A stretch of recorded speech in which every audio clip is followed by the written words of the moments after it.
buenas tardes a todos nuestros compañeros presentes.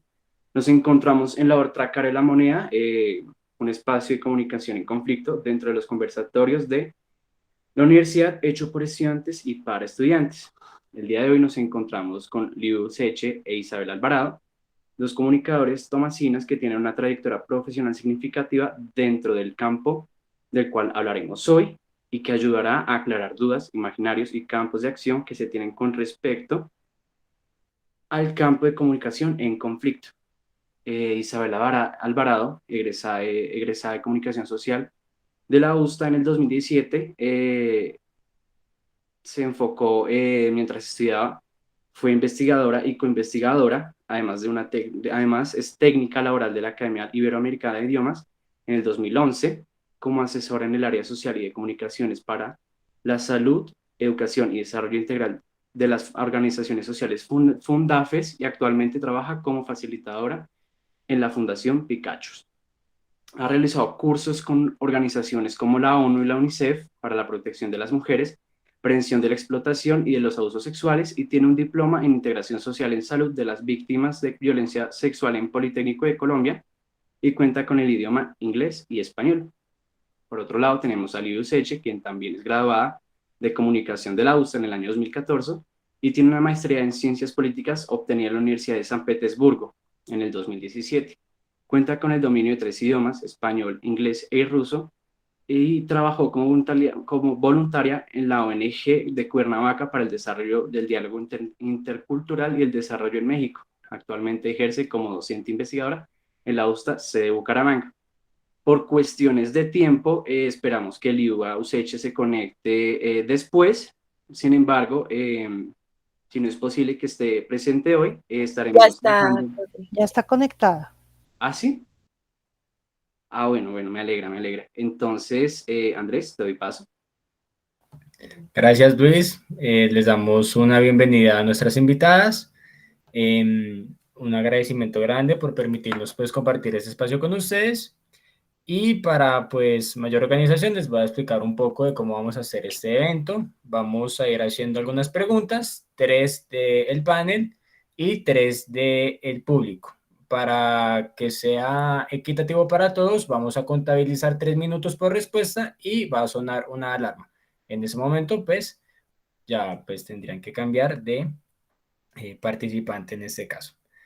Entonces, pues nada, nos gustaría empezar un poco hablando tal vez pues de la parte educativa, de cómo la universidad les ha ayudado o cómo los conocimientos que han adquirido les han ayudado y nos gustaría saber si creen que los conocimientos adquiridos a lo largo de su etapa universitaria les ha ayudado a conocer un poco mejor el contexto en el que conviven con las comunidades con las que trabajan. En este caso, le diríamos primero a Isabela que conteste y contabilizaríamos 3 minutos para que nos contaras un poco. Hola, buenos días a todos y a todas. Bueno, para dar respuesta a esta pregunta, creo que no. Fue un análisis que hice durante mucho tiempo sobre la información. Bueno, digamos que voy a ser muy puntual desde el momento en que entramos al énfasis, en que ya tenemos más definido ciertos conceptos y siento que la información que se da muy desde lo urbano. Lo que aprendemos lo aprendemos muy desde lo urbano, muy central todo. Y cuando llegamos a trabajar en las periferias, en las regiones de Colombia, nos encontramos con un panorama completamente distinto. Yo, por ejemplo, soy de Florencia, Caquetá, y tan pronto me gradué, pues regresé y tenía la claridad pues, de trabajar aquí en la región. Y me encontré con un contexto muy distinto a lo que siento aprendí desde la universidad. Siempre hacíamos trabajo comunitario con gitanos de UDME, de no sé qué, de shalala, y nos encontramos con un contexto muy distinto desde acá, y me parece súper importante desde que estamos pues en ese momento de estudiantes, conocer un poco más lo que sucede en las regiones. Creo que hay maneras de hacerlo, creo que hay que buscar y encontrar la forma de lograrlo para salir siendo un poco más coherente pues a nuestros perfiles profesionales. Listo. Ok, eso es una respuesta muy importante porque nos van caminando tal vez a las diferencias entre la línea educativa y lo que ya tenemos sobre el terreno. Liuba, tienes la palabra. Bueno, muy buenas tardes a todos. Sí, yo creo que lo que decía Isabela, en mi caso hasta cierto punto, porque yo al ser docente, digamos que hay muchas cosas que me sirven de lo visto tanto en los trabajos de campo. Creo que en este momento ustedes tienen tan solo 8 semestres, si no estoy mal. En mi caso, la carrera duró 10 semestres y estaba organizada por modulares, incluso en el énfasis. Entonces, estos trabajos de campo sí nos permitían aprender a investigar y es uno de los campos también en el que en este momento me encuentro. Así que en mi caso, sí. ¿Qué es lo que yo veo? Yo creo que muchas veces nosotros escogemos el énfasis con una emoción increíble de estar involucrados todo el tiempo en un trabajo que implique comunicación en conflicto, ¿no? Entonces, cuando salimos al mundo laboral nos damos cuenta que es muy complicado en un primer momento engancharte con una organización en la que te paguen bien además, en donde tú puedas aplicar los conocimientos aprendidos durante el énfasis y durante la carrera como tal, te encuentras que hay muchas cosas que no te enseñan en la universidad, muchísimas, y por eso también les doy un consejo y es investiguen por su cuenta. En la universidad se aprenden muchas cosas muy valiosas, muy interesantes, pero si ustedes se quedan solamente con lo que aprenden en la universidad, definitivamente se van a topar con muchos huecos en la vida laboral, ¿no? Entre otras cosas porque también se aprende haciendo, se aprende sobre el terreno y el terreno de comunicación en conflicto. mm, es un énfasis muy bonito, pero también se darán cuenta cuando comiencen a buscar ciertos empleos que la mayoría de los empleos para comunicadores sociales están dados para la parte del periodismo y para la parte de la comunicación organizacional. Entonces uno se topa que un poco es como por amor al arte dedicarse a la comunicación en conflicto. Me pude encaminar laboralmente en algo también en donde puedo aplicar estos conocimientos, especialmente en la investigación en la cual me encuentro en este momento, pero es un caso creo que un poco excepcional. Eso sería como lo que les quería compartir. Ok, son detalles muy importantes porque nos muestra tal vez una perspectiva desde el campo en sí, de cómo se va formando y cómo se van como desdibujando las líneas o cómo se van formando dependiendo del campo en el que nos vayamos formando. Y ahí podríamos ir uniendo las próximas dos preguntas. Primero, veríamos también el método de educación o en este caso la institución. ¿Ustedes creen que la institución donde el comunicador se forma puede determinar el éxito que tiene en el campo profesional? Y si es así, ¿por qué? En este caso, Isabela irá primero, como ya habíamos iniciado. Listo. Yo creería que no, yo creería que desde las distintas facultades que hay de comunicación habrán profesionales buenos y habrán profesionales malos y el camino lo va haciendo uno mismo a medida en que empieza a trabajar y a darse cuenta que le gusta y que quiere, de qué manera lo quiere lograr. Eh, de manera personal creo eso. No siento que, por ejemplo, todas de las compañeras, compañeros con los que me gradué en su momento del énfasis, somos muy pocos los que estamos trabajando realmente en nuestro campo, en lo que creímos que queríamos y la razón por la que elegimos el énfasis. Creo que somos contaditos de dos, tres. Y eso no quiere decir pues que las demás personas no necesariamente tengan éxito, solamente escogieron un camino distinto y yo no creo que ese camino se le deba atribuir pues a la institución. Esto no quiere decir que la institución sea mala, solamente creo que de ahí en adelante nosotros decidimos que seguimos construyendo y que es un camino del éxito que creo que nunca tiene un fin, nunca es que acabé acá, ya no tuve éxito, sino que en el camino pues vamos decidiendo qué hacer. Ok, esa es una perspectiva importante porque ya vamos encaminando tal vez la identidad en parte desde el alma mater.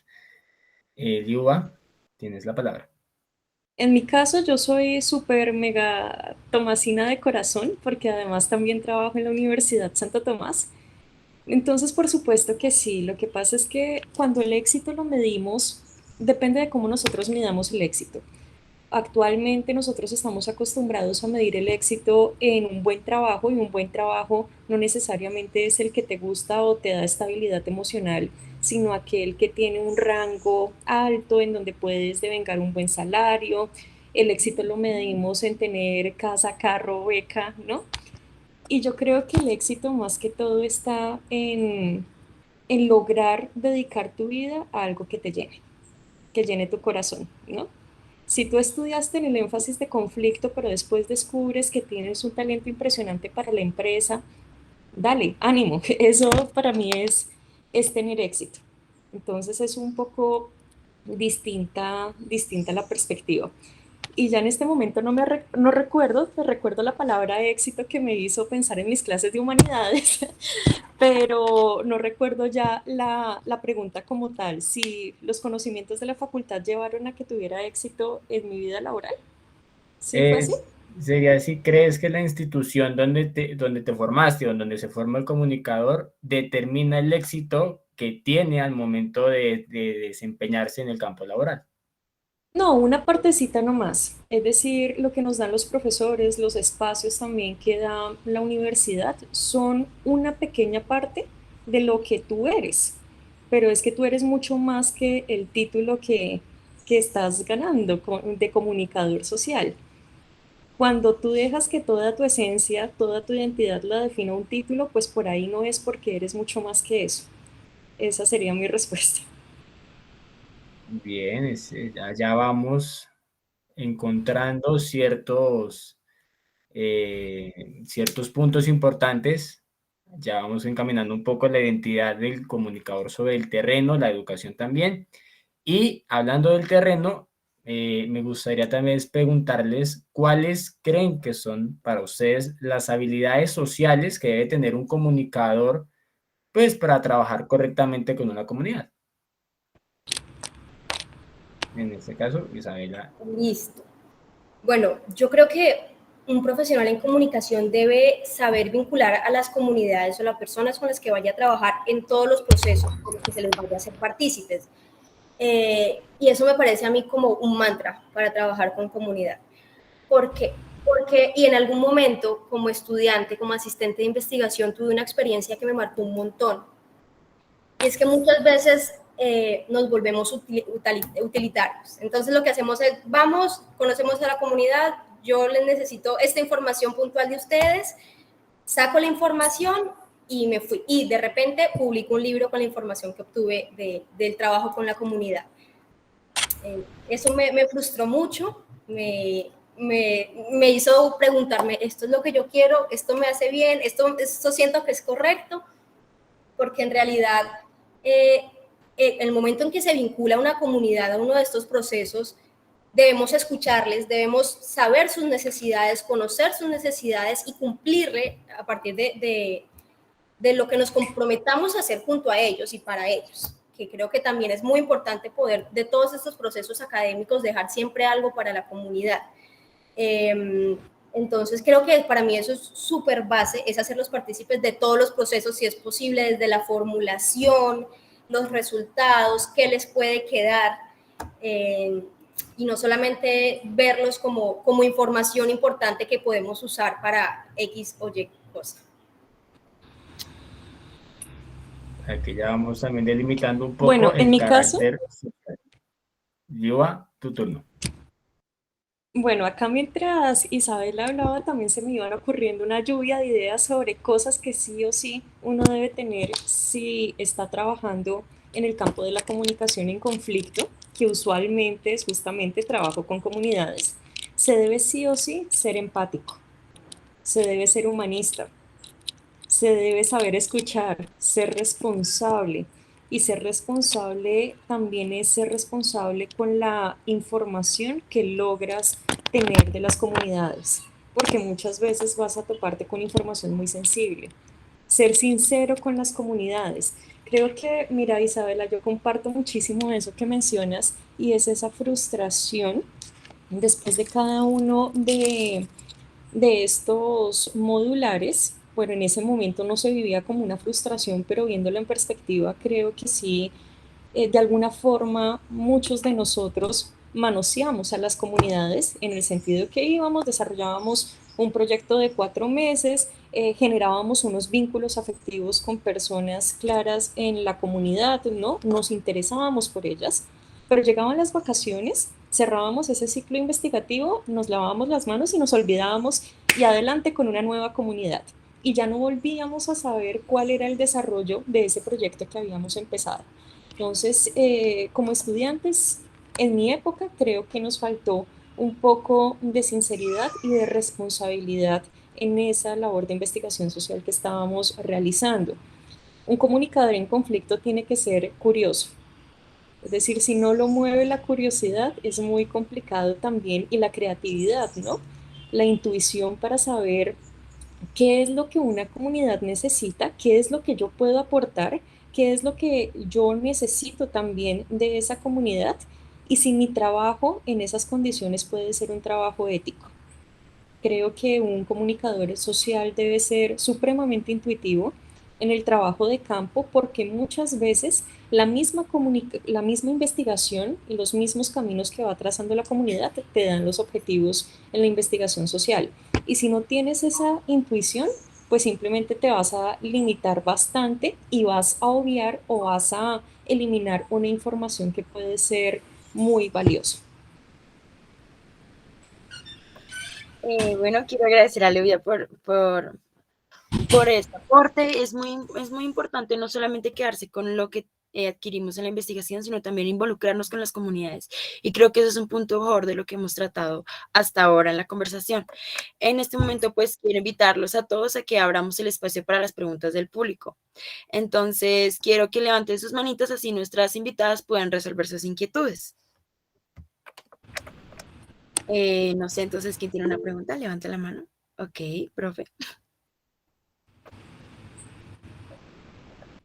Gracias, Alejandra. Liua, Isabela, muchas gracias por estar con nosotros compartiendo este espacio, de verdad. Para nosotros es muy importante. Yo quisiera hacer una pregunta, Liua, concretamente a ti, que fuiste la que habló del tema. Muchas veces los jóvenes actuales, incluyéndolos a ustedes, pues están muy dependientes de las redes sociales, y más o menos como que lo que no existe en las redes sociales simplemente no está en el mundo.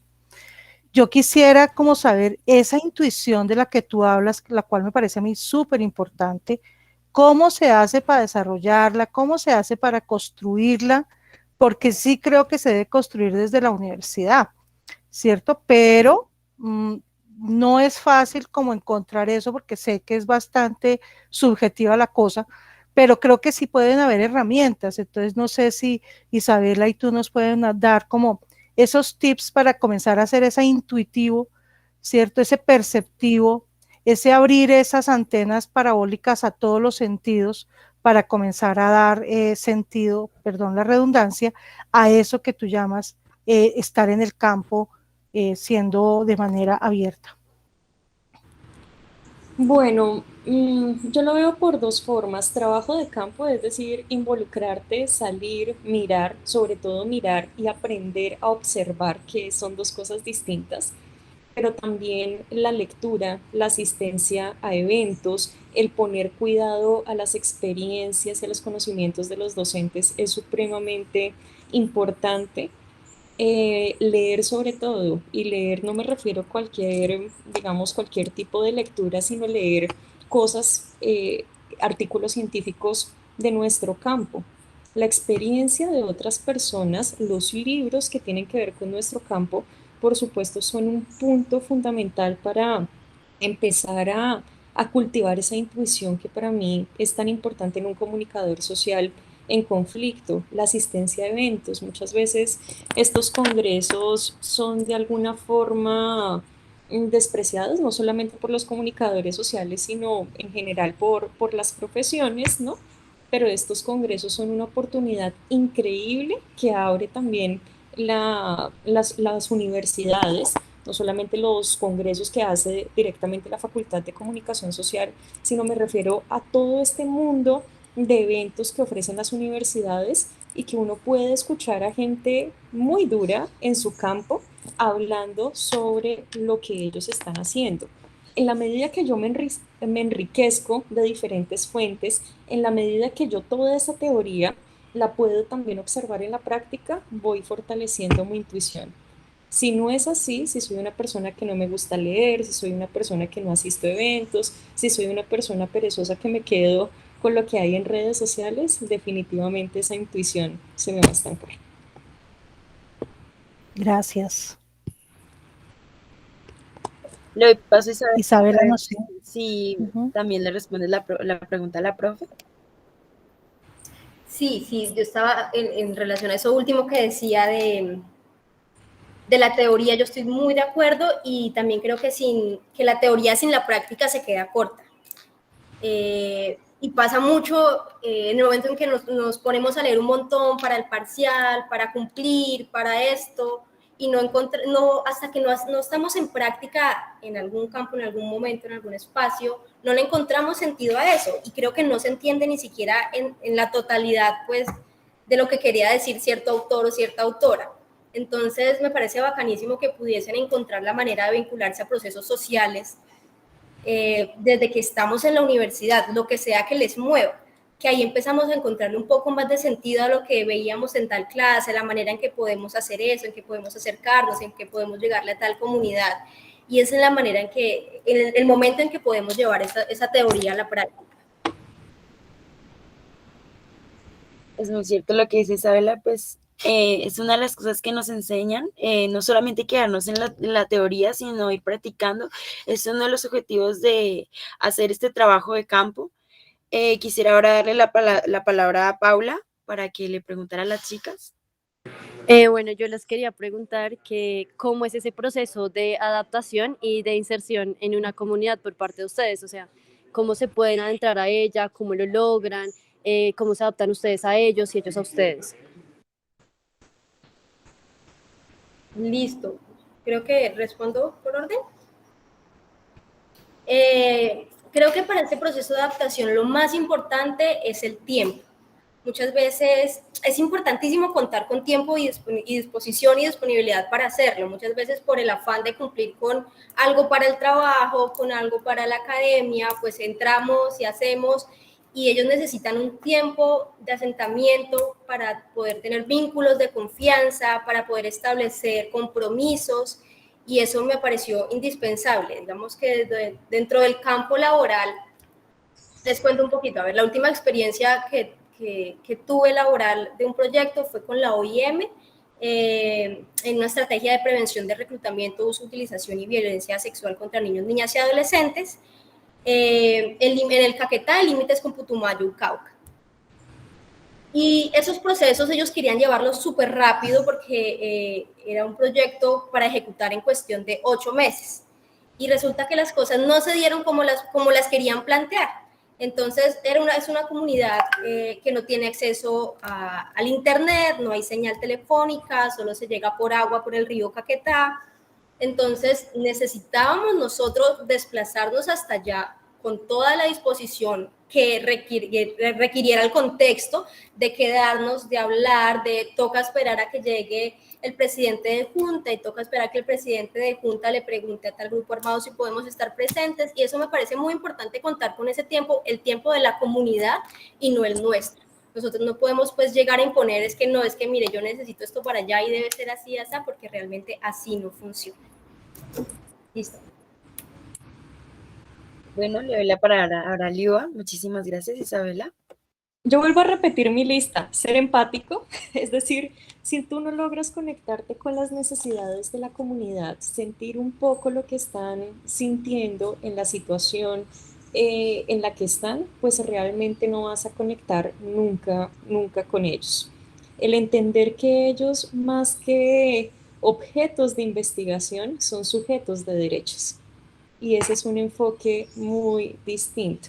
Cuando ves en el otro ser humano no una fuente de información que puedas explotar, sino un ser humano que siente, tiene sueños, tiene rencor, tiene desconfianza, ama, está involucrado en muchas situaciones, digamos, eso cambia bastante. Y por supuesto lo que decía Isabela, muchas veces nosotros partimos de lo que queremos conseguir con los objetivos de nuestra investigación. Además nos adelantamos en cuáles conclusiones queremos que esa investigación traiga y por lo tanto terminamos incluso manipulando consciente o inconscientemente hechos, datos, palabras, porque queremos sacarle toda la parte emotiva a lo que nos dijeron, por ejemplo, en entrevistas. Entonces creo que ante todo hay que ser muy empático, muy humano, saber escuchar. Repito esta lista porque creo que contesta muy bien la pregunta, ¿no? El ser responsable con la información, el ser responsable con los datos que nosotros adquirimos, el ser sinceros con los objetivos de nuestra investigación, con los alcances, con los peligros, con los logros, y no simplemente estar pensando en lo que a nosotros como profesionales nos interesa, sino también en lo que a ellos les interesa. ¿Por qué? Porque muchas de las comunidades vulnerables con las que nosotros trabajamos también son comunidades que no hemos sido los primeros profesionales en llegar allá con un proyecto de intervención social. Son comunidades que saben que nosotros como profesionales queremos algo y también han aprendido a instrumentalizar eso. También en muchas ocasiones les han prometido el cielo y les han fallado. Entonces también hay una barrera que se ha construido con esa confianza del que viene de afuera y ellos que son de alguna forma los receptores o los beneficiarios de nuestras acciones. Entonces creo que hay que tener muy claro eso, ser muy claros con los beneficios que se pueden conseguir para que tanto los profesionales que hacen la intervención social como aquella comunidad que va a resultar beneficiada tengan los pies en la tierra con lo que se puede conseguir, con los recursos que hay, con los conocimientos que se tienen. Si eso ambas partes lo tienen claro, creo que va a ser una relación fructífera. Si no, al final va a haber decepción, uno también se habrá sentido que no pudo cumplir ni con los objetivos de investigación tal vez y no pudo cumplir con las expectativas de la comunidad y lo que habremos hecho es justamente aquello que no hay que hacer y es manosear una comunidad por conseguir unos intereses propios, profesionales, institucionales. Muchísimas gracias, Luisa. Me parece que es muy importante tener esta lista en cuenta, no solo como comunicadores, sino también como personas a la hora de trabajar con comunidades. Entonces, me parece muy bueno que reiteres la importancia de la lista. Ahora quisiera que, pues, Xiomara, ya que levantó la mano, hiciera sus preguntas para las chicas. Y podemos en orden, primero Isabela y luego Luisa. Gracias, buenas tardes. Sí, a mí me gustaría preguntarles si ustedes creen que existe una diferencia clara entre ser un periodista de conflicto y un comunicador social de conflicto. Perdón, Livia, ¿puedes responder un momento? Yo contesto un mensaje acá. Gracias. Ok, para mí sí resulta clarísimo, es decir, yo nunca he ejercido el periodismo.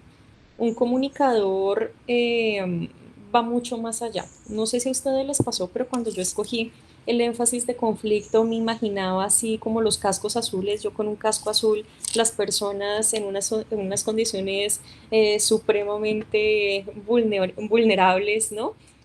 Conflicto de hecho armado y uno con la fotografía y uno haciendo entrevistas y haciendo reportajes para el resto del mundo.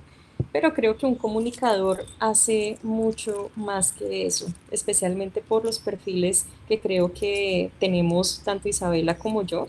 Isabela en el parte de proyectos con ONGs o instituciones, y en mi parte también como docente y docente investigadora. Entonces hay una diferenciación bastante básica. Periodismo yo nunca he ejercido, pero en este momento soy comunicadora social en un proyecto de intervención social, por ejemplo, con una comunidad en el Cauca, y eso es supremamente valioso. ¿Hay elementos de periodismo en el proyecto que estamos haciendo? Por supuesto que sí, pero el énfasis es totalmente distinto. Sí, estoy de acuerdo. Yo siempre planteaba la diferencia pues que hay entre comunicar e informar. Ese planteamiento se dio en alguna clase en que nos hablaban al respecto y nos preguntaban a nosotros cuál creíamos pues que era la diferencia entre estos dos conceptos.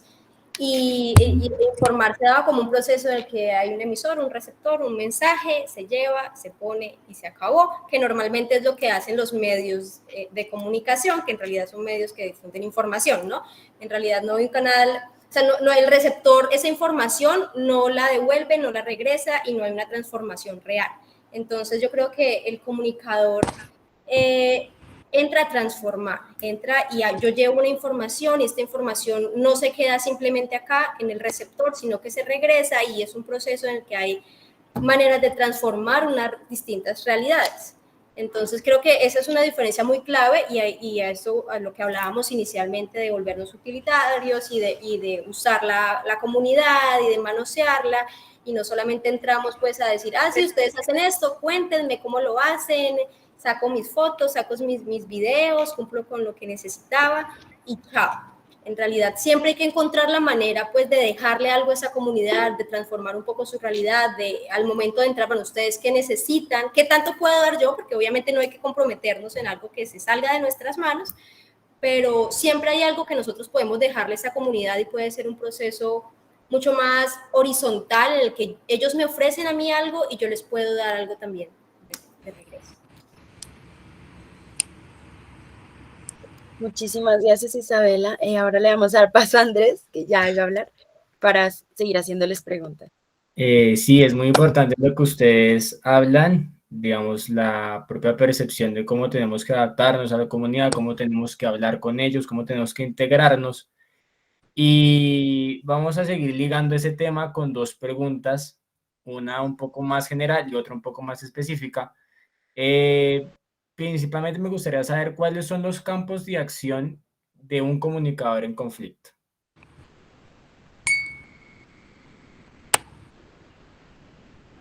Bueno, los campos de acción de un comunicador en conflicto.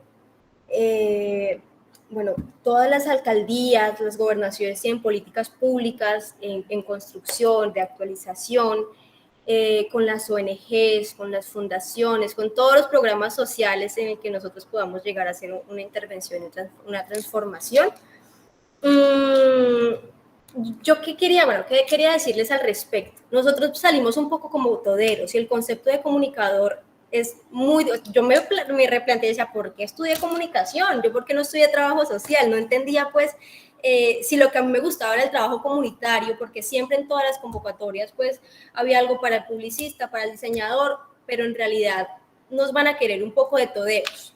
Y debemos aprender a adaptarnos a esto, siempre claramente teniendo pues nuestras afinidades para lo que seamos buenos muy claro, porque eso es lo que nos va a dar un plus en donde podamos ingresar a trabajar, pero sí es importante saber que no es solamente un trabajo con comunidades, no todo va a ser tan chévere como nos lo plantean, pues, y lo planteamos nosotros mismos y la razón por la que escogemos el énfasis. Mi primer trabajo fue con una fundación, creo que fue con Fundafes, ahí estuve 2 años, y era como todera, ellos manejaban muchos proyectos sociales aquí en el Caquetá, en todos los municipios, y tenía que ser asesora de comunicaciones y poder también con las instituciones, poder plantear los proyectos, poder mostrarlos, ejecutarlos, era un poquito de todo. Y entonces no sé si con eso di respuesta, pero bueno, era lo que quería decir. Bueno, en mi caso, si uno es comunicador social y tiene la gran oportunidad, suerte, privilegio de ejercer efectivamente el énfasis, creo que se puede dar en 2 sentidos, tanto en el trabajo con fundaciones, proyectos justamente también de convocatorias gubernamentales, proyectos con ONG, es decir, proyectos de intervención social por un lado, pero también por el lado de la docencia, que ha sido pues el camino que yo he escogido, ¿no? Creo que esos dos particularmente. Creo que nosotros idealizamos mucho el énfasis que escogimos. Creo que existe, o no sé si a mí me pasó, era una estudiante bastante ingenua y entonces tenía en la cabeza que yo quería dedicarme a ciertas cosas y eso le pasaba también a mis compañeros y se veía una situación y era cierto desprecio por los demás énfasis. Bueno, el de educación también a los de conflicto nos solía gustar mucho, pero lo que era organizacional o lo que era periodismo lo mirábamos un poco mal, especialmente la comunicación organizacional. No, es decir, no, pues nosotros nos creíamos un poco más intelectuales que los de organizacional y resulta que en el mundo laboral necesitas absolutamente todo. Por eso mi consejo es aprendan de todo porque además existe en el mundo laboral una confusión de lo que hace un comunicador social. Entonces en las convocatorias te vas a buscar, se van a encontrar con, se busca un comunicador social que sepa de diseño, sepa de la suite Adobe, que sepa escribir, que sepa de relaciones públicas, que sepa de absolutamente todo. ¿Que está mal que a uno lo pongan de todero, como lo decía Isabela? Claro que sí, porque son muchos trabajos en uno y lastimosamente nuestra profesión es muy mal paga en la mayoría de los casos. Es muy difícil ubicarse laboralmente en lo que uno estudió de una forma efectiva. Y ahí es donde ustedes también se tienen que hacer una pregunta de toda la cantidad de comunicadores sociales que en este momento están saliendo al mercado, ¿qué los diferencia a ustedes? Y ahorita que la mayoría de ustedes, supongo, tiene el tiempo para dedicarse a estudiar, exclusivamente a estudiar, si no tienen que trabajar y estudiar al tiempo, ¿qué es lo que están haciendo con tanto tiempo libre? Ustedes pensarán que no tienen tiempo libre, pero sí, tienen un montón y es una lástima cuando uno no se mete a semilleros de investigación, cuando uno no asiste a congresos, cuando uno no empieza incluso una segunda carrera, cuando uno no asiste a seminarios y después en la vida laboral te vas a topar que no adquiriste un montón de capacidades tal vez, de conocimientos, y también es una responsabilidad tuya por no haberte formado y por no haber aceptado esos espacios de formación que ofrecía la universidad y que hoy en este momento incluso se encuentran muy fácil en Internet. Un comunicador social, incluso en el área de conflicto, tiene que saber de muchas cosas, incluyendo, no sé si para esta generación de comunicadores ocurría eso, pero incluyendo comunicación organizacional, nosotros la llevábamos un poquito en la mala y no debería ser así. Eso hace parte también de una formación integral. Ok, entonces ya Yo vamos. quería agregar una cosita Dale. y que me parece curiosa, y es que yo he rechazado, he tenido el privilegio de decirle que no, digamos que oportunidades laborales que se presentan, y la mayoría de ellas han sido que buscan un perfil de comunicador social.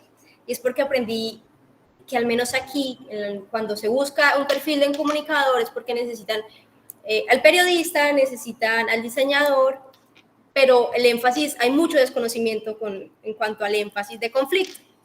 Entonces, todas las convocatorias que yo me he soñado, que he disfrutado, que he aprendido y que me he sentido, digamos, en mi salsa en cuanto al énfasis, han sido profesionales en que buscan siempre profesionales en ciencias sociales.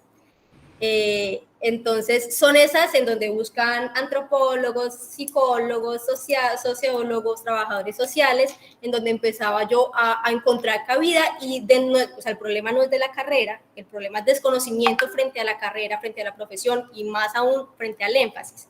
Pero ahí podemos nosotros empezar a meternos y también a mostrar pues la otra cara de la profesión que tenemos.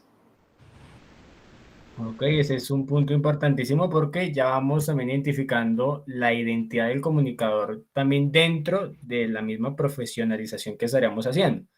El campo, cómo hay que ir ya acomodándonos también.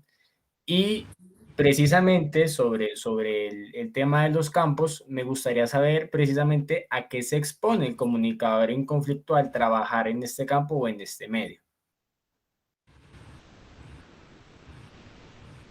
Perdón, ¿en qué se expone frente a qué? Ujú. En sí, frente a cómo trabajas desde tu campo profesional.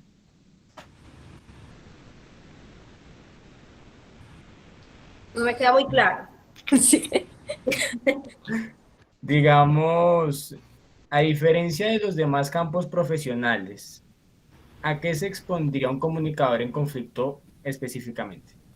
en términos sociales, cuando ustedes se involucran con la comunidad, cómo se desarrolla el trabajo, a diferencia de los demás campos, cómo se exponen ustedes. Y yo quiero hacer un paréntesis aquí, chicas.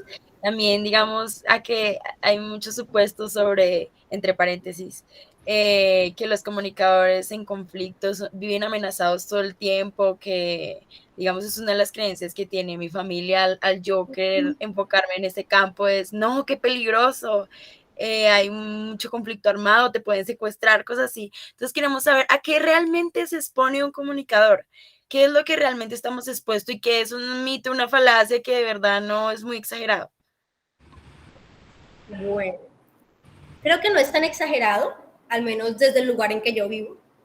Sí se expone uno a muchísimos riesgos, por eso hay que ser muy respetuoso con las comunidades, saber muy bien a dónde se va, qué palabras hay que usar, con quién hay que hablar, qué pasos hay que seguir antes de entrar. Por ejemplo, bueno, en este último trabajo que les contaba, yo sabía que antes de irme desde el casco urbano, que era en Curillo, en un municipio que queda en la zona norte, en límites con Cauca y Caquetá, yo sabía que el momento en que yo saliera de Curillo, que ya no iba a tener más señal telefónica, pues yo tenía que haberme comunicado con el presidente de Junta, que ese presidente de Junta tenía que haberle planteado la situación a los grupos armados que hubiesen en el territorio, y yo no podía simplemente entrar y llegar y saludar, porque pues el contexto del lugar ya me había planteado que no se podía hacer de esa manera. Entonces, sí hay muchos riesgos, en efecto. Yo en esta última ocasión tuve que dejar de ir al terreno aproximadamente 3 meses. Ni siquiera fue por decisión propia, simplemente la organización pues dijo no pueden acceder, porque en una de esas salidas de campo pues tuvimos como un pequeño hostigamiento por parte de un grupo armado del lugar donde nos quedábamos con pues, la otra profesional que iba. Entonces, pues era un tipo de amenaza, sin hacer algo de frente, como de sembrar miedo, que en efecto causa miedo, que en efecto uno queda como, quiero salir corriendo. Y esos riesgos yo siento que están presentes, que hay que saber cómo manejarlos, cómo ser muy prudentes, cómo ser muy respetuosos, como les contaba anteriormente. Pero no creo que sean mitos, al menos cuando trabajamos desde las regiones pues periféricas en que vivimos pues en un contexto de conflicto real. Bueno, yo creo que depende de dónde te desempeñes, ¿no? Por ejemplo, si yo hoy soy docente en área urbana en una ciudad, no van a ser los mismos riesgos que está corriendo Isabela por allá en el Caquetá o en esos proyectos que realiza en partes del país en donde han sido tradicionalmente vulneradas por grupos armados y por toda nuestra historia de conflicto armado, ¿no? Depende bastante. Creo que siendo docente universitaria, pues siempre se corren riesgos, podríamos decirlo así, pero no son ni de cerquita los riesgos que se corren en campo, por lo menos no en nuestro país. ¿Cuáles son riesgos podríamos decir? Lo que dice Isabela es bastante cierto. En este momento, cuando estamos desarrollando un proyecto en Caldono, Cauca, de hecho con profesores de ustedes también, por supuesto se tiene que contar con la comunidad, porque la comunidad sabe a qué sitios se puede ir, hasta qué hora se puede estar, qué tipo de cosas se pueden hacer, hasta dónde son los límites seguros que se pueden ir, pueden avisar a las autoridades, pueden saber que estamos ahí. Creo que hay que ser bastante prudentes y tener los pies en la tierra. Nosotros queremos cambiar el mundo, pero resulta que tenemos que tener límites si no queremos también correr riesgos innecesarios. Creo que hay varios vicios ahí, ¿no? Hay que ser valientes, pero no hay que ser osados. Si eres cobarde, es decir, si tienes el vicio por defecto, si eres cobarde, efectivamente no vas a poder transformar ninguna realidad. Si eres osado, vas a terminar en nuestro país con unas situaciones supremamente malucas porque que eran fácilmente prevenibles. Hay que ser valientes, hay que tener claras las cosas, hay que saber qué es lo que uno quiere lograr y también muy claros los límites para no correr ciertos riesgos que se pueden evitar totalmente. Y ante todo siempre contar con la comunidad, es decir, cuando eres un profesional y perteneces también a una institución, no solamente a la comunidad a la que vas, sino a una institución, actuar como un profesional de esa institución, no como una persona individual que va a realizar acciones por su cuenta. Creo que el apoyo institucional también es fundamental. Sí. Perdón, Ok. quería agregar ahí algo más y es ser muy estratégicos de acuerdo al contexto en el que vayamos. Por ejemplo, este proyecto, que era un proyecto de prevención del reclutamiento, mis aliados no podían ser el ejército ni la policía, ¿sí? Si bien en otro contexto pudiesen ser, en este caso yo no quería que ni en el casco urbano ni hasta allá me acompañara nunca el ejército, por más que se ofrecieran. En muchas ocasiones que hacíamos eventos de movilización, de conmemoración, el ejército, no, yo voy con ustedes, yo les doy tal cosa. No, amigo, muchas gracias, pero pongo en riesgo a la comunidad, pongo en riesgo la ejecución del proyecto, pero en este caso no pueden ser aliados estratégicos. ¿Quiénes sí pudieron ser estratégicos en ese momento? Con la alcaldía me hacía, digamos, el puente con la comunidad, háblese con tal líder comunitario, él le va a pasar la información allá, pero no queríamos y no podíamos tener a ningún uniformado con nosotros en el proyecto, porque eso lo que iba a hacer era ponerlo en riesgo y sobre todo poner en riesgo a la comunidad, y eso es lo que más debemos evitar en este caso. Digamos que acá ya pusimos un punto importante, que es la interacción, la socialización y cómo tenemos que saber llevar el contexto en el que nos estamos desempeñando. Vamos a darle paso a Alejandra, que tiene más preguntas para el público, y con eso iríamos también encaminando ya el fin de este conversatorio. Bueno, pues siguiendo con la dinámica de las preguntas del público, bueno, le voy a dar primero paso a mi compañera Ana María, que pues levantó la mano primero, para que haga la pregunta y ya le damos paso a Gabriela. Bueno, buenas tardes. Mi pregunta es que ¿consideran que el buen nombre de un comunicador en conflicto recaen en los títulos que posee o en la experiencia que tiene? Bueno, yo creo que un poco de esto, un poco de aquello. Ambas cosas van a ser importantes a la hora de conseguir trabajo, porque van a basarse sí o sí en los títulos que tengas, en los estudios que tengas y en la experiencia que tengas. Yo creo que si en este momento no me detuve, yo me gradué hace 4 años, y si no me detuve a continuar con una maestría es porque sentía que no quería continuar estudiando y salir a que me dijeran, ¿y tu experiencia? Sí, entonces quería como darme un tiempo para trabajar, para conocer, para hacer experiencia, para poder continuar formándome, que obviamente hay tiempo tuve tiempo para hacer diplomados, para hacer cursos, para continuar en esos procesos, pero sí me parecía muy importante la experiencia, porque pasa que podemos tener muchos estudios, pero si no los hemos aterrizado al trabajo en campo, pues no nos van a servir de mucho.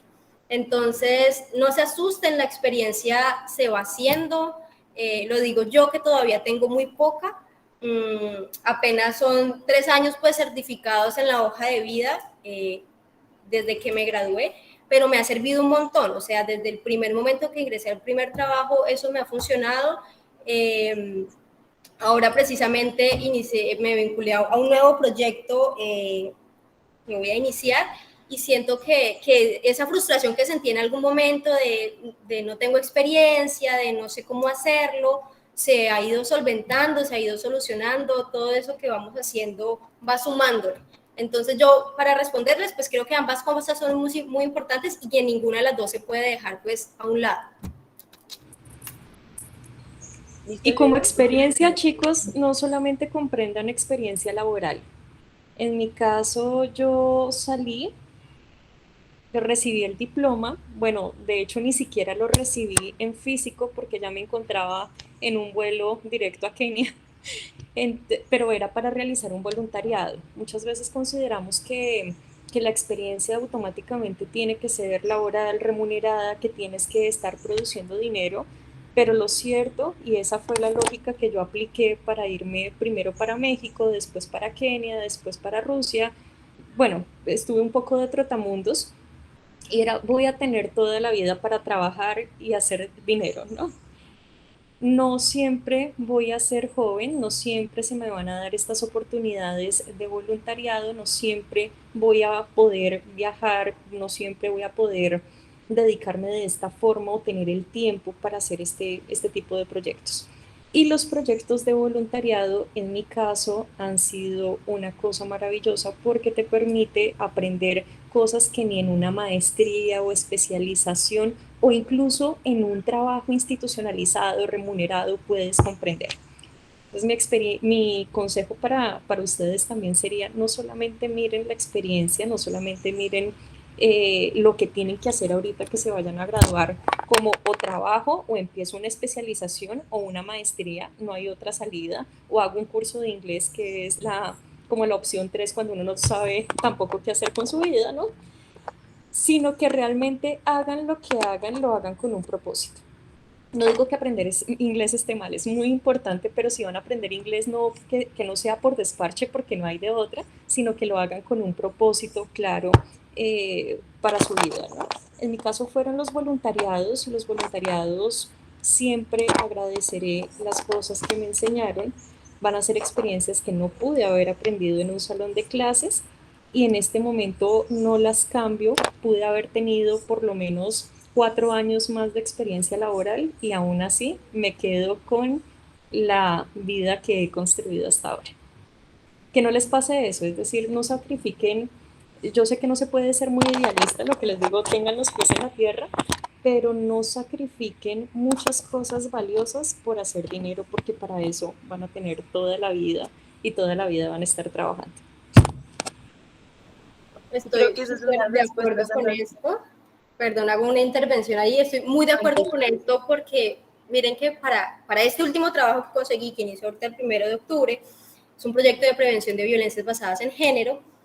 Y curiosamente lo que hizo que obtuviera este trabajo y que mi perfil se adaptara no fue mi experiencia laboral precisamente, porque hace 2 años yo inicié con una colectiva feminista acá en el Caquetá que se llama Yapuranas. Eso lo hice, creo que fue en pandemia, en ese momento no estaba laborando, quería algo que me moviera y iniciamos pues con ese proceso de activismo acá en el Caquetá. Nos hemos movido un montón bajo 2 líneas, una de derechos sexuales y reproductivos, acompañamiento a la IBE en el Caquetá, y otra es acompañamiento a denuncias de violencias basadas en género. Eso lo hacía por amor al arte, por amor al feminismo y porque era lo que me movía. Nunca fue, sí recibíamos pues financiación, pero nunca era trabajo remunerado. Y eso lo hice pues durante estos 2 años. Me formaba porque iba a trabajar pues con mujeres, necesitaba formarme. Y esto fue precisamente cuando vi este proyecto hace un mes, no sé, lo que yo hablé en la entrevista es lo que he hecho en la colectiva. Eso fue absolutamente lo que estoy segura logró que obtuviera este puesto, y por eso a un comienzo les decía como desde ahora empiecen a moverse desde lo que ustedes sientan, encuentren esos espacios que ustedes los muevan, les haga sentir, sea lo que sea. Entonces, eso me pareció muy valioso con esta experiencia, porque yo les decía a las compañeras de la colectiva, tengo este trabajo por ustedes y por el trabajo que hemos hecho. Y que además lo he disfrutado un montón y ha sido un conocimiento que he adquirido trabajando con mujeres, trabajando en el departamento, y que eso me ha hecho supremamente feliz sin recibir un peso pues en el bolsillo.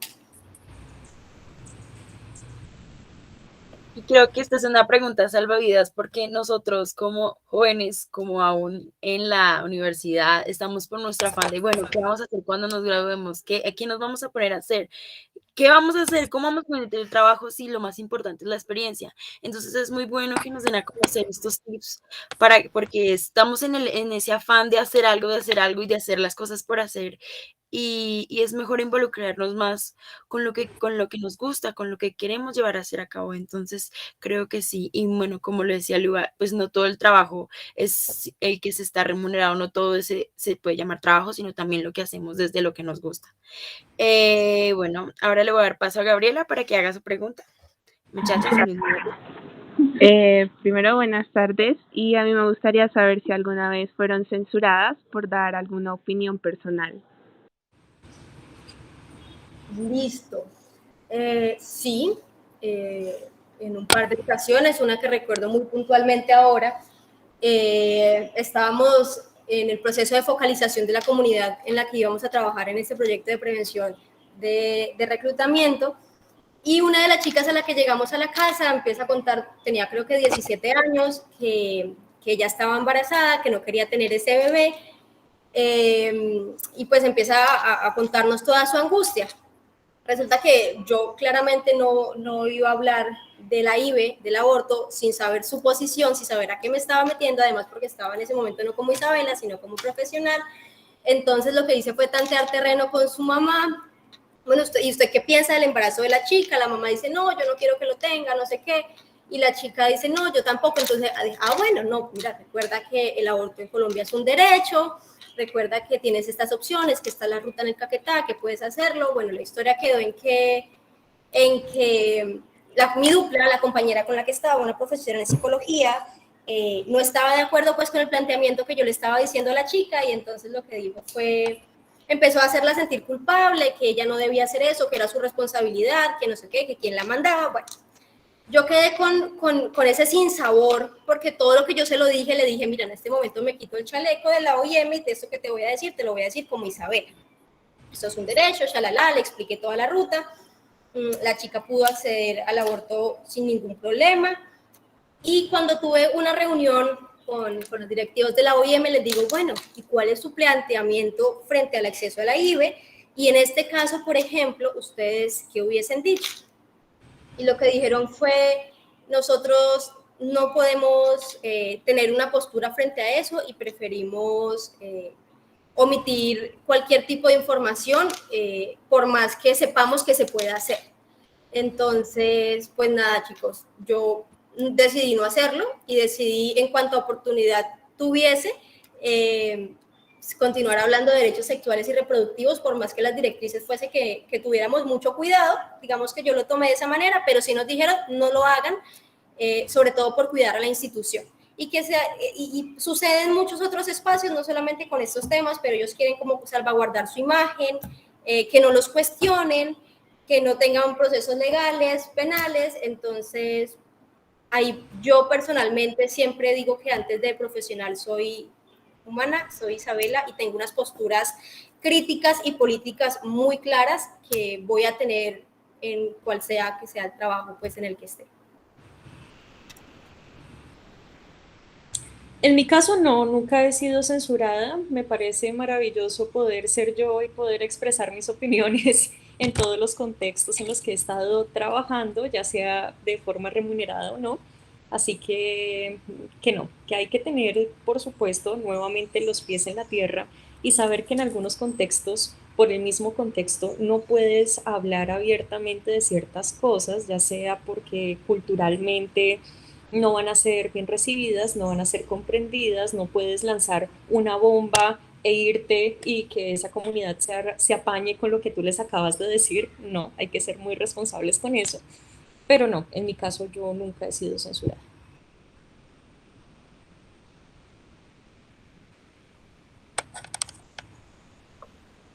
Bueno, ya para terminar, pues con la última pregunta del público, creo que alguien levantó la mano. Si no estoy mal ahorita, eso no. Si no, le damos paso a Andrés para que termine a hacer las preguntas del grupo y ya. Pues démosle paso, pues nada, de antemano pues es impresionante lo mismo, pues estamos hablando de un campo profesional que se expone mucho a un tema sensible como ese conflicto, como es una comunidad que tal vez tiene costumbres diferentes, que puede tener un trato muy distinto. Pues obviamente hay que saber cómo manejar los temas o cómo hay que moverse. Digamos que la culturalidad es algo que pues nos puede hacer a veces tal vez transgredir algunas líneas para hacerlo correcto, para conocer un poco más. Y para terminar, me gustaría hacer una pregunta con respecto a eso. Me gustaría saber si alguna vez tuvieron que apegarse en alguna doctrina, alguna creencia, si han tenido tal vez algunos problemas por alguna creencia dentro de las comunidades, de cómo también se han pues, podido adaptar a las mismas. Bueno, creo que Isabela está contestando un mensaje, así que voy a contestar yo. Ah, bueno, yo soy muy católica, yo soy muy dominica, yo soy he ido explorando en los últimos años el camino del feminismo y todo este tipo de cosas hacen parte de mi identidad en este momento, ¿no? Apegarme por obligación a una doctrina, no, jamás. Siempre me he convertido a las cosas que sinceramente creo por la experiencia y por la, reflexión que hago sobre la marcha y sobre la teoría. Que me haya visto obligada en algún contexto a hacer ciertas cosas que no quiero o que van en contra de mis principios, no, nunca. Pero para que eso pase, uno necesita tener clarísimo quién es, cuáles son los límites de uno, cuáles fronteras no está dispuesto a, a traspasar, cuáles son los límites de mi salud física y de mi salud mental. Hay que tener muchísimo amor propio en todas las profesiones, pero digamos en la nuestra también. Cuando yo no tengo claro quién soy, cuando no tengo claro qué es más o menos qué es lo que quiero, cuando no tengo claro cuáles son mis límites, por supuesto esta situación se me va a presentar una y otra vez en la vida en diferentes contextos y yo voy a terminar diciendo sí a todo. Porque como no tengo cosas claras, pues todo me parece bien, ¿no? O nada me parece escandaloso o puedo cruzar cualquier límite. Eso es lo que yo pienso. Creo que también hay ciertas cosas que deben estar ahí clarísimas para nosotros y hay ciertas cosas que se pueden mover porque nosotros los seres humanos estamos aprendiendo todo el tiempo y tenemos que, otra vez voy con mi lista, aprender a escuchar. Y aprender a escuchar también es abrir la puerta a uno decir, puedo estar equivocado, y eso está bien, porque soy humano y me puedo equivocar y puedo cambiar de opinión y puedo cambiar de percepción. Y si algo ya no me parece porque tengo otros conocimientos para ajustar una situación, pues puedo decir, no, pues ya no me parece, sí, en el pasado estaba equivocado, no soy la misma persona que fui hace 5 años. Les voy a dar un ejemplo que no es una, no responde a tu pregunta, pero me parece súper importante. Cuando estuve en Kenia, estuve en una zona que se llama Turkana, es una zona al norte de Kenia, es una zona semidesértica. Ustedes pueden buscar Turkana con K en Google y se van a dar cuenta que no hay nada en Turkana. Hay un montón de tierra árida, no hay internet, ahí están, las personas viven de una forma muy básica, como si el tiempo se hubiera detenido desde el comienzo de la humanidad, porque además de Turkana venimos, viene la especie humana. Llegué a Turkana y llegué con un montón de teorías en la cabeza. Llegué con un montón de teorías desfasadas de la práctica. Y allí me topé con la comunidad con la que me quedé durante 6 meses, con que esta comunidad de vez en cuando le daba ropa a los niños o a las personas, ropa de la que nosotros usamos, mmm, a las personas. Y en mí entró un cuestionamiento supremamente fuerte. Yo, pero ¿cómo así? Si ustedes le están cambiando la cultura a esas personas y no se le debería dar camisas de ese tipo a los niños o pantalonetas de ese tipo a los niños, porque la cultura o lo tradicional es que hagan su vestimenta con pieles de cabra, ¿no? Y una de las misioneras me miró, pero así con un exaspero de, ay, no, no puede ser posible que esta muchacha me esté diciendo eso. Y me dijo, mira, ese niño al que tú no le quieres dar una pantaloneta porque de repente le cambiamos su cultura, ¿no? Es un niño que se va a estar quemando el trasero porque no tiene ni el taparrabo de cabra, ni mucho menos la pantaloneta que le vamos a dar. Cuando partes de la necesidad de las personas, cuando ves al otro como un ser humano, es que es eso, ver a las demás personas como lo que son, como personas, la perspectiva es diferente. Cuando ella me menciona eso, cuando yo digo, claro, es que vale más el bienestar del niño que la idea que yo tengo de cultura que deberían respetar ellos. Cuando partimos de cumplir esas necesidades, pues por supuesto es diferente. me permití, fue bastante chocante porque además esta chica me lo dijo así como un latigazo y yo quería además aparentar ser la recién egresada de la Facultad de Comunicación Social, entonces miren, yo estoy llena de conocimientos, ¿no? Pero te puedes permitir cambiar las percepciones, te puedes permitir transformarte, pero hay ciertos límites, ciertas cosas que sí debes tener clarísimo en todos los contextos. Listo, sí, estoy muy de acuerdo en que debemos tener unos límites, en que debemos tener claro quiénes somos y qué hacemos y qué podemos hacer y qué no podemos hacer. Pero también a veces esos límites se pueden soltarse un poco, ¿no? Yo creo que sí se me ha impuesto en ciertos trabajos muchas posturas o muchas cosas que me piden que haga con las que en definitiva no estoy de acuerdo. Unas he tenido que hacerlas, en otras he dicho nomás hasta aquí voy. Le he dicho que no a ofertas laborales también porque siento que no va afín con lo que soy yo. Hace poco pasó, hace 2 meses creo, en alguna alcaldía, algún municipio me iba a contratar para ser asesora de comunicaciones de un alcalde al que le querían hacer revocatoria, es decir, limpiarle la imagen al alcalde y hacerlo quedar bien. Yo decía, pero yo sin saber siquiera si es un buen alcalde, si es un mal alcalde, y ir a hacerlo quedar bien, ir a mostrar lo bueno que está haciendo, como cuando puede que simplemente no sea así. Entonces decidí no tomarlo. En otras ocasiones me pedían, es que pasa mucho, trabajando con lo público es muy complicado porque hay muchas cosas incorrectas, muchísimas cosas incorrectas de las que uno se da cuenta.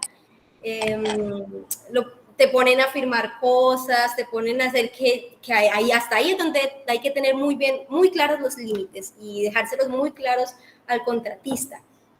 En algunas cosas podía dejarme llevar, podía decir, bueno, sí, está bien, y había otras que simplemente no. Pero sí creo que debemos permitirnos, pues, fluir un poco frente a cada situación y lo que esa situación nos quiera decir y lo que sintamos frente a ella. Bien, pues vimos ya, redondeamos todo el campo, un tema muy importante que es también la creencia, cómo tenemos también que ejercer nuestro campo, cómo tenemos que desarrollarnos. Y es algo muy importante, tengo que agradecerles mucho todos los consejos que nos han dado, el punto de vista del campo, cómo ustedes han incluso mostrado otros puntos de vista a los que pues uno tal vez espera del campo. Pero en este momento pues le voy a dar paso a mi compañero Luis y posteriormente a la profe Fanny para despedirnos. De mi parte, pues muchísimas gracias a las dos por este agradable espacio. Con gusto. Sí, y pues gracias Andrés, si no hay más preguntas por parte del público, si ya todas las dudas quedaron resueltas, pues realmente de corazón yo creo que puedo hablar por parte de mi grupo al decirles que en serio les agradecemos mucho el tiempo que nos brindaron el día de hoy. Y en serio, muchísimas gracias por abrirnos como esta perspectiva del campo laboral. Pues ya nos damos cuenta que aunque es algo complicado a veces, es un campo también muy bonito. Y pues sin nada más que decir, pues vuelvo y recalco muchísimas gracias y pues le doy paso a la profesora Fanny, pues que también nos quiere regalar algunas palabras. Gracias, Luis. Isabela, Liua, pues muchas gracias de verdad por este espacio, por habernos regalado todo este tiempo. Siempre esta será su casa, ustedes lo saben desde siempre y estamos por cumplir 25 años, entonces quiero aprovechar también la oportunidad para invitarlas al encuentro de egresados que va a haber el año entrante, porque queremos volverlas a ver a ustedes y a todos sus compañeros también. Este es un espacio que nosotros estamos creando porque estos chicos están por elegir campo y elegir trabajo de grado y elegir qué quieren hacer en la vida y elegir en qué quieren trabajar y elegir finalmente qué quieren ser. Entonces, como que, pues este es el escenario como propicio para escucharlos, experiencias de ustedes, más allá de lo que uno puede llegar a decirles ahorita cuando ustedes estaban diciendo cosas que pueden llegar a pasar en la academia, yo, y eso se los he dicho, eso se los he dicho, eso se los he dicho, pero finalmente es importante escucharlo de ustedes, de generaciones que son contemporáneas, porque estas canas ya no le creen nadie, y comenzar como a pensar que las rutas que vayan haciendo ellos, pues son rutas que no son las súper desconocidas, pero tampoco tienen que ser siempre las mismas.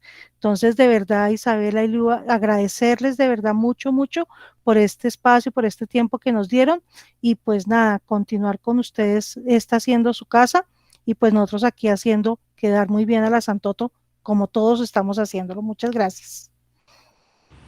No, con todo el gusto del mundo estar aquí compartiendo como estas experiencias con ustedes. También, Isabela, un gusto conocerte. Ojalá después podamos intercambiar experiencias. Y solamente me despido con lo siguiente. Nosotros desde la Universidad Santo Tomás, y ahora ya va la cuña política no pagada, ¿no? Lo que queremos es que además de que ustedes se conviertan en unos excelentes profesionales, es decir, que sepan hacer las cosas que requiere el mercado, ante todo se conviertan en buenas personas. Una persona que no sea una buena persona no puede llegar a ser un profesional exitoso. Créanse el cuento de que aquí en la Universidad Santo Tomás le estamos apostando a que ustedes sean profesionales integrales, a que sean reflexivos, a que sean creativos, a que sean críticos. Y eso en nuestro campo pesa bastante. Solamente con eso me despido. Muchísimas gracias a todos por la invitación. Gracias, Fanny, gracias a todos, a todas por este espacio. De verdad me pareció muy bacana la invitación. Tenía como varias cosas por hacer, pero dije qué chévere y cuánto quisiera yo haber tenido un espacio así como estudiante. Siento que nos hizo muchísima falta y el golpe fue aún más duro por no saber a qué íbamos, a qué nos ateníamos. Cualquier cosa que necesiten, pues aquí estamos o aquí estoy para ustedes. Y nada, un abrazo fuerte. No, muchísimas gracias por esas bonitas palabras. Pues nosotros estamos también encantados de conocerlas, encantados pues, de conocer a esas personas a las que también queremos llegar a ser, a esas personas que pueden ser nuestro modelo a seguir. Entonces, pues estamos muy agradecidos por eso y pues por aceptar nuestra invitación y pues ojalá haya otra oportunidad. Bueno, me despido, que les vaya muy bien a todos, que tengan un feliz día. Igualmente que tengan buen día.